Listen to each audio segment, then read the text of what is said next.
ध्यान में तो आ गया है। चलिए तो अगले प्रश्न की ओर बढ़ते हैं। अगला प्रश्न हमारा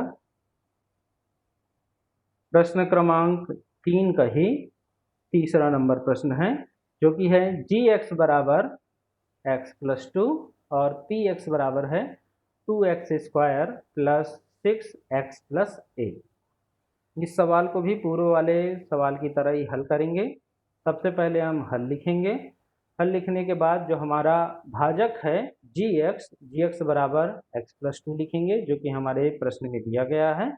और भाज्य पी एक्स बराबर लिखेंगे 2x² प्लस 6x प्लस ए, जो कि हमारे प्रश्न में दिया गया है।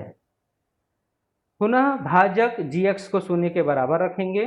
जी एक्स का मान हमारे प्रश्न में है एक्स प्लस टू, तो एक्स प्लस टू बराबर शून्य रखेंगे और अचर पद को पक्षांतर करेंगे तो हमें मिलेगा एक्स बराबर -2।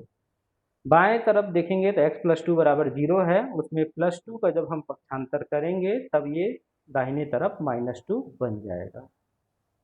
क्योंकि हमारे प्रश्न में पहले ही बता चुका है कि जी एक्स पी एक्स का एक गुणनखंड है, तो चूंकि जी एक्स पी एक्स का एक गुणनखंड है, अतः गुणनखंड प्रमेय से जब इस x के मान को हम पी एक्स में रखेंगे तो हमें शून्य प्राप्त होगा। x का मान हमें प्राप्त हुआ है -2, तो p ऑफ -2 का मान हमें शून्य प्राप्त होगा।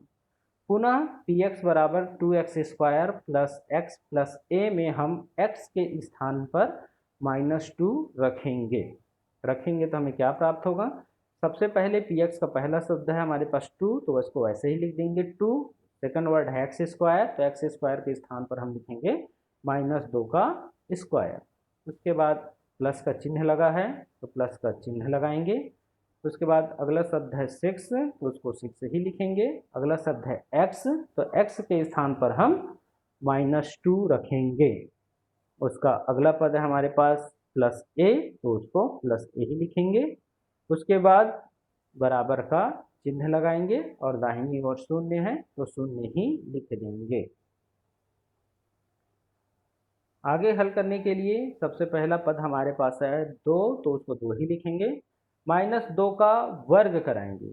-2 के वर्ग का मतलब होता है -2 का 2 बार गुणा कराना, अर्थात -2 इंटू -2। -2 का गुणा जब -2 से कराएंगे तब हमें +4 प्राप्त होगा। अगला पद है हमारे पास +6, तो हम +6 का गुणा जब -2 से कराएंगे तब हमें, क्योंकि एक धनात्मक और एक ऋणात्मक का गुणा हो रहा है इसलिए हमें ऋणात्मक प्राप्त होगा। और 6 और 2 का गुणा होता है, इसीलिए 6 गुणे 2 बराबर हमें 12 प्राप्त होता है। तीसरा पद है हमारे पास प्लस ए, तो प्लस ए को प्लस ए ही लिखेंगे, बराबर का चिन्ह लगाएंगे और दाहिनी ओर हम 0 लिखेंगे।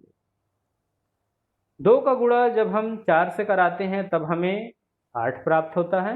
बीच वाला पद है हमारे पास -12, तो उसे -12 ही लिखेंगे। तीसरा पद है हमारे पास प्लस ए, तो उसे प्लस ए ही लिखेंगे, बराबर का चिन्ह लगाएंगे और दाहिनी तरफ शून्य है तो उसको शून्य ही लिखेंगे। बाईं ओर के जो भी अचर पद हैं उनको आपस में जोड़ना या घटाना जो क्रिया है उसको करेंगे। 8 में जब हम 12 को घटाएंगे, क्योंकि छोटी संख्या में बड़ी संख्या घटेगी इसलिए हमेशा माइनस प्राप्त होगा, और 12 में जब 8 घटाएंगे तो हमें 4 प्राप्त होगा, इसीलिए 8 में 12 घटाने पर हमें -4 प्राप्त होता है। जब भी छोटी संख्या में बड़ी संख्या घटाएंगे तो हमेशा ऋणात्मक प्राप्त होता है। अगला पद है प्लस ए, तो हम उसको प्लस ए ही लिखेंगे, बराबर का चिन्ह लगाएंगे और दाहिनी तरफ शून्य है इसलिए शून्य ही लिख देंगे।